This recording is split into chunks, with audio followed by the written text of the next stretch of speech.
नमस्कार दोस्तों, मैं आज आपको एक ऐसे जोकर से मिलाना चाहता हूं जो अपने आप को सरदार कहता है, लेकिन मुझे तो शक होता है ये सरदार है भी या नहीं।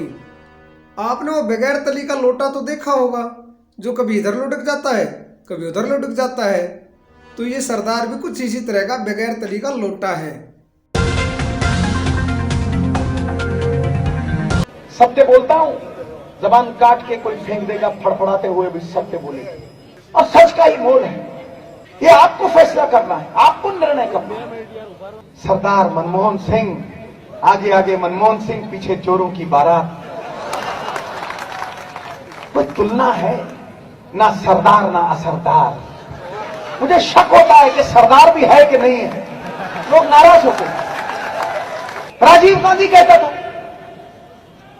कि 100 रुपए मैं भेजता हूं, गरीब के पास 10 रुपए पहुंचते हैं, तो कद्दू भुइयां का प्रधानमंत्री है।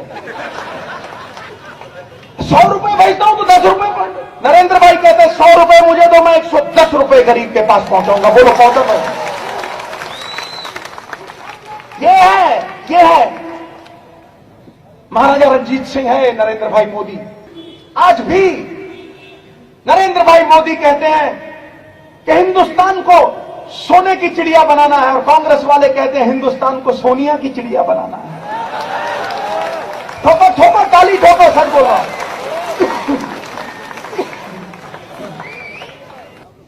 सत्य और झूठ की जंग, धर्म और अधर्म की जंग, डाकुओं और साधुओं की जंग। एक तरफ राजा भोज, दूसरी तरफ गंगू तेली। एक तरफ नरेंद्र भाई मोदी, दूसरी तरफ बगैर दूल्हे की बारात।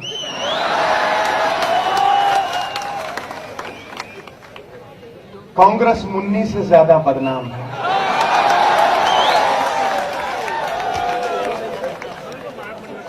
सच बोल रहा हूं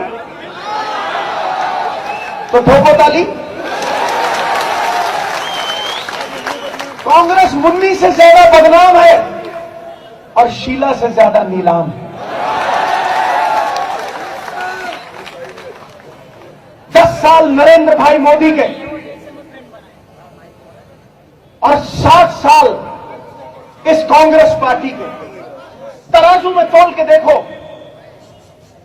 सोच को, कर्मों को, विचारों को, दिल की गहराइयों से आवाज निकलेगी। चंपा के 10 फूल, चमेली की एक कली, मूर्ख की सारी रात, चतुर की एक घड़ी, चतुर की।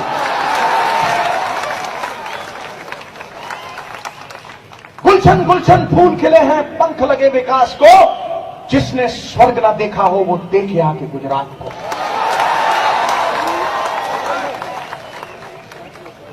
और कौन कहता है ये इलेक्शन सिर्फ गुजरात के मुख्यमंत्री का इलेक्शन है? मित्रों, नहीं, ये हिंदुस्तान के प्रधानमंत्री का इलेक्शन है। आकाश की कोई सीमा नहीं, पृथ्वी का कोई तोल नहीं, साधु की कोई जात नहीं, और पारस और नरेंद्र भाई मोदी का कोई तोल नहीं, कोई मोल। ठोको ठोको ताली ठोको। 10 साल पहले सड़क देखे थे गुजरात के, ये नहीं पता लगता था सड़क में गड्ढा है कि गड्ढे में सड़क है। कोई लुगाई को लेके मोटरसाइकिल पे जाता तो पीछे ही देखता रहता था, रह गई कि ढह गई। आज देखो सड़क।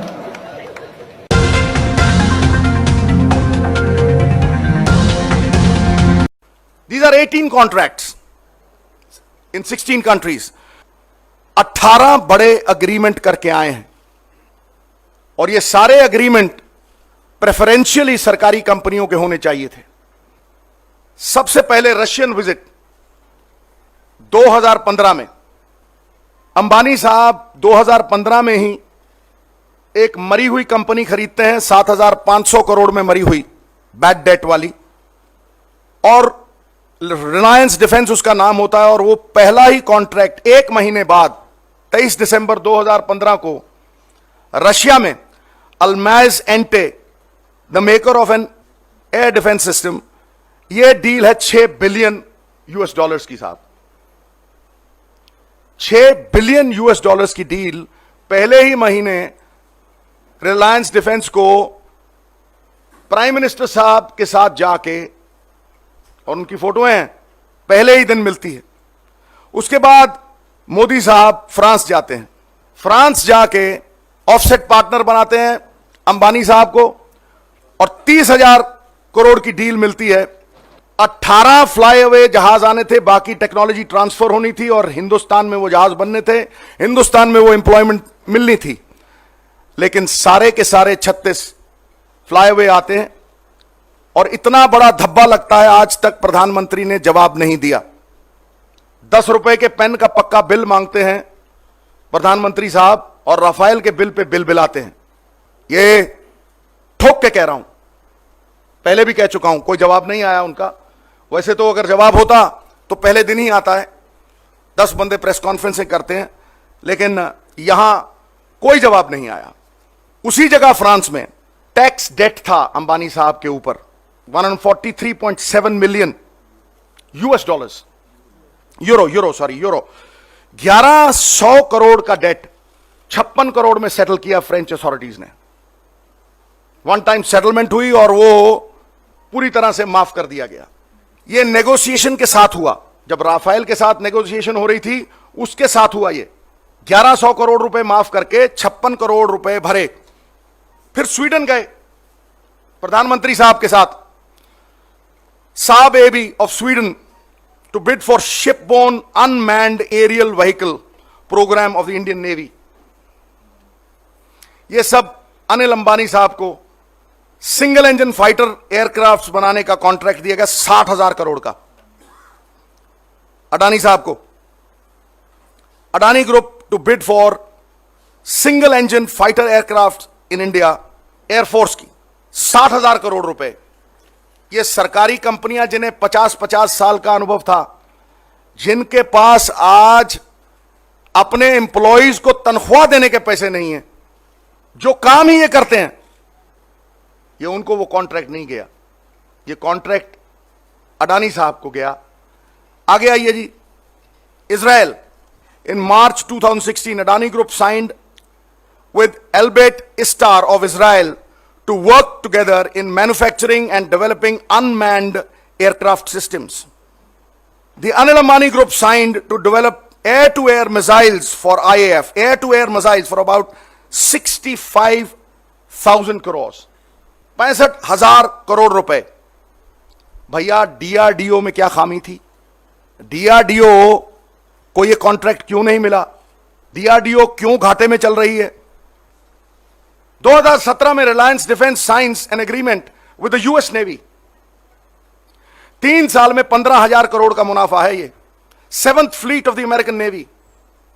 ये 3 साल में 15,000 करोड़ रुपए का मुनाफा मिलना है उनको। क्या भारत की जो डिफेंस कंपनीज हैं उनमें कोई मादा नहीं? क्या उनके जो एम्प्लॉइज हैं उनको तनख्वाह नहीं मिलेगी? ये शिपमेंट कंपनीज, भारत की शिपयार्ड कंपनीज जो हैं, आप देखिए कितनी है, खत्म हो जाएंगी। ऑस्ट्रेलिया, अडानी साहब gets a commitment for world's largest greenfield coal mining project. Adani साहब signs the MOU with SBI for 6,200 के लोन ले लिया।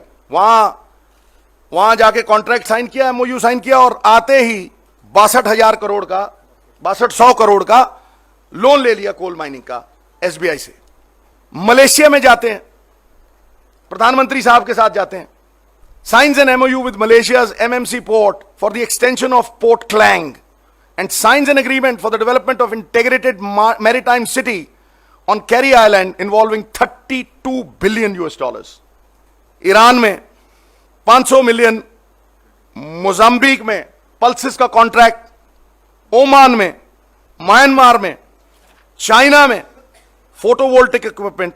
होता क्या है कि जिस आदमी ने 1 लाख करोड़ रुपए भारतवर्ष के देने हैं, अडानी साहब tops the list of billionaires in terms of percentage gain and net worth in a year. जनवरी 2017 में 4.3 बिलियन और दिसंबर 2017 में 10.4 बिलियन, 124% अडानी साहब की वेल्थ बढ़ जाती। मैं ये पूछना चाहता हूं, और ये जितने भी लोगों ने ये लोन लिए हैं किसी ने वापस नहीं किए हैं, एनपीएस आप सब जानते हैं। सिर्फ सुप्रीम कोर्ट ने जब बाजू मरोड़ी है, सिर्फ सुप्रीम कोर्ट ने जब बाजू मरोड़ी है ना और घुरी दी है, तो माल्या जी भी रेडी हो गए, रिलायंस ने पैसे दिए, ये नहीं है रिलायंस ने दिए पैसे, नीरव मोदी भी रेडी हो गया है। तो क्या सरकार इनसे पैसे नहीं वसूलेगी? सब सरकारी कंपनियां मर रही हैं साहब, बीएसएनएल ले लो आप, एनटीपीसी ले लो आप, करोड़ों के फायदे में थी, भेल ले लो, करोड़ों के फायदे में थी। और देखिए आप, Reliance post a gain of 10,000 crore in a quarter. पहली प्राइवेट कंपनी हिंदुस्तान की जो 3 महीने में 10,000 करोड़ कमाती है, इसका मतलब एक साल में 40,000 करोड़ रुपया, और सरकारी पोस्टल डिपार्टमेंट 15,000 करोड़ के घाटे में है। कल आया अखबार में 15,000 करोड़ रुपए के घाटे में है postal department. The directorate of revenue intelligence accused Adani साहब ऑफ ओवर इनवॉइसिंग, 5,000 करोड़ रुपए की ओवर इनवॉइसिंग। बाहर से लाए, दुबई में उसी को 3 गुना ज्यादा दिखाया और यहां लाके बेचा। We are a welfare state. क्या वेलफेयर अंबानी अडानी का होना था या सरकारी कंपनियों को भी मुनाफा मिलना था? मैं पूछना चाहता हूं कि हर एक सरकारी कंपनी को मार के सिर्फ ये 2 लोग ही दिखे जिनको स्टेट के एक्सचेकर को मार के, स्टेट के मुनाफे को मार के ये मुनाफे दिए गए हैं। क्या निजी जेबों में ये पैसा नहीं जा रहा? क्या ये हिंदुस्तान के खजाने में पैसा आ रहा है?